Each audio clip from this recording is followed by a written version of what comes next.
Hello. Welcome to Politicos వినోదం. So, ఈరోజు మనతో పాటు వీరశంకర్ గారు ఉన్నారు. డైరెక్టర్స్ అసోసియేషన్‌కి అధ్యక్షతన ఆయన వహిస్తూ, ఎంతోమంది డైరెక్టర్స్‌కి ఒక మార్గదర్శకం చూపిస్తూ, అలాగే ఏ చిన్న కష్టం వచ్చినా మేము ముందున్నామని నిలబడుతూ ఉన్న వ్యక్తి ఆయన.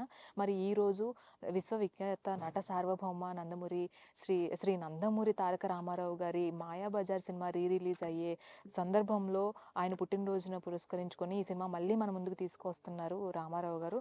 మరి ఈ సందర్భంలో ఆయన ముఖ్య అతిథిగా రావడం జరిగింది. ఈ 'మాయాబజార్' గురించి మనకి తెలియని కొన్ని విషయాల్ని ఆయన మాటల్లో అడిగి తెలుసుకుందాం. నమస్తే సార్. నమస్తే అండి. ఎన్టీ రామారావు గారు అందరూ ఎవ్వరం చూడలేకపోయాం. కానీ ఆయన మీ ఇలాంటి వాళ్ళ మాటల్లోనే ఆయన గొప్పతనాన్ని మేము తెలుసుకుంటాము. మరి 'మాయాబజార్' మళ్ళీ రిలీజ్ అవుతుంది. కలర్ పిక్చర్స్ మళ్ళీ దాని గురించి. ఆయన్ని చూసే అదృష్టం నాకు అసిస్టెంట్ డైరెక్టర్గా ఉన్నప్పుడు కలిగింది. ఆయన అప్పుడు అపోజిషన్ పార్టీ లీడర్గా ఉన్నారు నేను ఇండస్ట్రీలోకి వచ్చినప్పుడు. సో ఆ అదృష్టం కలిగింది. సో ఆయన చూడగానే ముందు ఆయన కళ్ళు చూడగానే సరెండర్ అయిపోతాం. ఆయన్ని విమర్శించాలన్నప్పుడు కూడా ఆయన ఎదురుకుండా చూసి విమర్శించలేరు. అలాంటి పర్సనాలిటీ. అది పర్సనల్గా ఎక్స్పీరియన్స్ చేశాను నేను. సో ఇంకా మాయాబజార్ విషయానికి వస్తే ఎవర్ గ్రీన్ ఫిలిం. ఏ జనరేషన్ అయినా సరే అద్భుతంగా ఎంటర్టైన్ అయ్యే సినిమా. అద్భుతమైన టెక్నికల్ వాల్యూస్. ఈ రోజున ఎంతో విఎఫ్ఎక్స్ వాడి, ఇప్పుడు కొత్తగా వచ్చిన ఏఏ వాడి ఇలా చేసే సినిమాలకు ధీటుగా ఉండే టెక్నికల్ వాల్యూస్ ఉన్న సినిమా మాయాబజార్. 15 ఏళ్ల క్రితం దీన్ని కలరింగ్ చేశారు. ఆ కలరింగ్ అద్భుతంగా రావడానికి కూడా మార్కస్ బారట్లే చేసిన బ్రైట్ లైటింగ్ అని చెప్పారు. నెగిటివ్ దొరకకపోయినా ఆ ప్రింట్స్ నుంచే బాగున్న ప్రింట్స్ని తీసుకుని వాటిని యాడ్ చేసి అందులో చేసినా కూడా కలరింగ్ చేశాక కూడా సాఫ్టెన్ చేస్తే కలర్ కాంట్రాస్ట్ బ్రహ్మాండంగా వచ్చింది. అదే టైంలో మొఘలై అజామ్ వచ్చింది హిందీలో. కలరింగ్ చేశారు, బట్ కలర్ ముద్దగా ఉంటుంది. సో మార్కస్ బ్యారెట్ల యొక్క అద్భుతమైన సినిమాటోగ్రఫీ ఆయన బ్రైట్ లైట్లో చేయటం వల్ల అద్భుతమైన కలరింగ్. నాకు తెలిసి కలరింగ్ చేసిన సినిమాలు చాలా హిందీలో చేశారు, బట్ ఇదే నెంబర్ 1 కలరింగ్ బాగా కుదిరిన సినిమా అని చెప్పారు అందరూ కూడా. అలాగే ఆయన స్క్రీన్ ప్లే, కేవీ రెడ్డి గారి స్క్రీన్ ప్లే కానీ, పెంగళ నాగేంద్ర గారి ఆయన మాటలు, కథ, ఆయన చేసిన విధానం. ఎందుకంటే మహాభారతంలోంచి క్యారెక్టర్లను తీసుకుని ఇది ఫిక్షన్ చేశారు. ఇది నిజంగా మహాభారతం లేదు మాయాబజార్.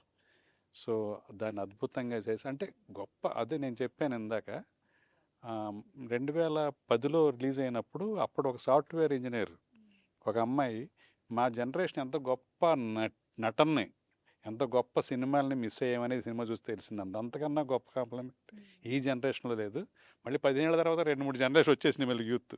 సో వాళ్ళందరికీ, చిన్నపిల్లలకి, మా బల్సు రామారావు మా కొలీగ్ కుడాంశ్ ఇద్దరం కలిసి వర్క్ చేసాం. తను రామారావు గారికి వీరాభిమాని. సో రామారావు గారి 28వ తారీఖు ఆయన జయంతి సందర్భంగా ఈ సినిమాని మళ్ళీ ఈ ఈ జనరేషన్కి అందించేలాగా దాన్ని భుజాన్ని వేసుకుని చాలా కష్టపడి ఈసారి ఐమాక్స్ వెర్షన్, ప్రసాద్లో ఐమాక్స్ వెర్షన్ కూడా రిలీజ్ చేయబోతున్నారు.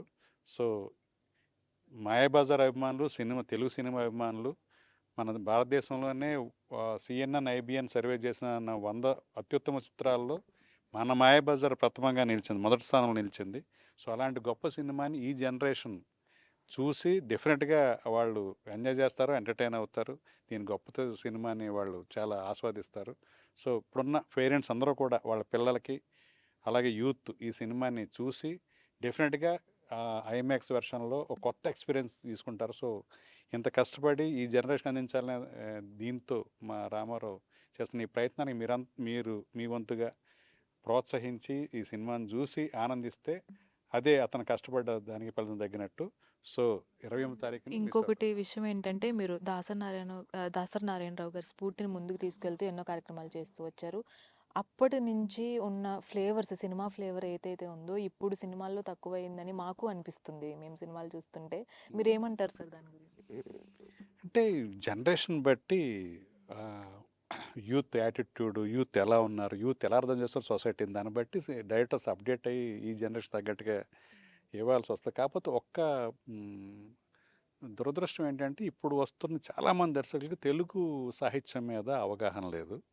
ఆ సాహిత్యం అనేది పునాదిగా ఉంటే తెలుగు సమాజం మీద, తెలుగు ఆచారాల మీద, సంప్రదాయాల మీద ఉంటే మనదైన సినిమా రావడానికి ఉంటుంది. సో అలాంటి నేటివిటీ, మనదైన సోల్ని పట్టుకున్న వాళ్ళే మన పాన్ ఇండియా సినిమాలు, పాన్ వరల్డ్ సినిమాలు జరుగుతున్నారు, మన అలాంటి కథలే. సో కొంతమంది కనీసం పోయిటరీ చదవరు. శ్రీశ్రీ ఎవరంటే తెలియదు, దేవరకొండ బాలగంధర తిలక్ అంటే ఎవరు తెలియదు, ఆరుద్ర అంటే తెలియదు. పోయిటరీ అనేది ఏస్థెటిక్ సెన్స్ని పెంచుద్ది. సో ఇప్పుడు చాలామంది జనరేషన్ అదే వస్తే అదే గైడ్ చేస్తాను. ముందు తెలుగు పోయిటరీ చదవండి, తెలుగు సాహిత్యం చదవండి. తమిళోళ్ళు పక్కన ఉన్న తమిళ వాళ్ళకి ఆ భాష మీద సాహిత్యం మీద ఉన్నంత అభిమానం, అందుకే కొంచెం ఆ నేటివ్ సినిమాలు వస్తాయి. వాళ్ళ కల్చర్ని ఎక్కడో డీవియేట్ అవ్వకుండా ఉండరు. సో అలాంటి మనం ఒక ఇద్దరు ముగ్గురు దర్శకులు మన పాన్ ఇండియా నుంచి పాన్ వరల్డ్కి పేరు తెచ్చుకున్న రాజమౌళి గారు అంటూ, సుకుమార్ లాంటి మిగతా డైరెక్టర్లు చాలామందికి తెలుగు లిటరేచర్ మీద ఆ ఇంట్రెస్ట్ లేకపోవడం, మక్కువ లేకపోవడం, అది కొంచెం బ్యాక్లాగ్గా తయారవుతుంది మనకి. అదే ఎవరిని వస్తే అదే చెప్తాను నేను. మీరు ఏ సినిమా చేస్తున్నారు, తెలుగు సినిమా చేస్తున్నారనే స్పృహ మీకుంటే తెలుగు సమాజాన్ని బాగా అర్థం చేసుకోండి. మనం బయట తిరిగితే బోర్డులన్నీ క్యారెక్టర్లు మనకు పరిచయం అవుతాయి. వాటిని చేస్తే ఆ నేటివ్ రా అనేదే వరల్డ్ సినిమా అవుద్ది, మనం చేసిన ఎమోషన్ అవుతుందని చెప్తాం. సో ఆ బ్యాక్లాగ్ ఉంది. చాలామంది సినిమాలు చేస్తున్నారు దర్శకులు, వాళ్ళకి ఆ అవగాహన లేకపోవటం వల్ల హైబ్రిడ్ సినిమాలు తయారవుతున్నాయి. అటు తెలుగు సినిమా అని చెప్పలేము దాన్ని. Thank you so much sir. Thank you. So చూసారు కదా, నందమూరి తారక రామారావు గారి పుట్టినరోజు సందర్భంగా ప్రసాద్ ఐమాక్స్లో మాయాబజార్ని మళ్ళీ రిలీజ్ చేస్తున్నారు. సో ఎంతో విశ్వవిఖ్యాతగాంచిన సినిమా ఇది, అది కూడా ప్రసాద్ ఐమాక్స్లో బిగ్ స్క్రీన్లో తీసుకురావడం అనేది ఇంకా గొప్ప విషయం. మరి ఈ సినిమాని రిలీజ్ చేస్తున్న రామారావు గారికి సక్సెస్ చెప్తూ, అండ్ అలాగే డైరెక్టర్స్ అంటే ఎలా ఉండాలి, సాహిత్యం గురించి ఎలా పట్టు ఉండాలి, అండ్ అలాగే ఎన్టీఆర్ గారు ఎంత గొప్ప వ్యక్తి, ఈ విషయాలన్నీ కూడా మనతో పంచుకున్నారు డైరెక్టర్ వీరశంకర్ గారు. వీడియో జర్నలిస్ట్ ప్రవీణ్తో Rani, Politicos, Hyderabad. Please subscribe to the channel and download the Politicos app from the links in the description.